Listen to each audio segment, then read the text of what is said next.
మన ఆంజనేయుడికి ఆదేశం ఇచ్చాడు.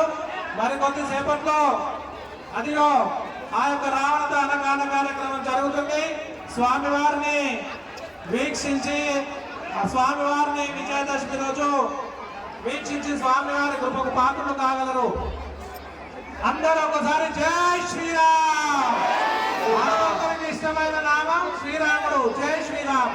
అందుకని అందరు గట్టిగా ఒక్కసారి జై శ్రీరామ్, జై శ్రీరామ్, జై బలో సీతారామచంద్ర భగవానికి.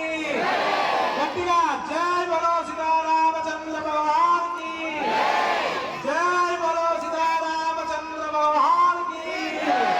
ఇక్కడ ఉన్న మీరు అరుస్తే అయోధ్యలో ఉన్న శ్రీరాముడు వల్కాలి. జై బలో సీతారామచంద్ర భగవానికి, జై బలో సీతారామచంద్ర భగవానికి. మంచి చెడుపై మంచి విజయమే ఈ యొక్క విజయదశమి. దయచేసి ఆ యొక్క స్వామివారు రావణ బ్రహ్మ రావుడు ఎంతో భక్తి శ్రద్ధలతో ఆ యొక్క స్వామివారి శివుణ్ణి తన యొక్క ఆధీనంలో ఉంచుకున్నాడు.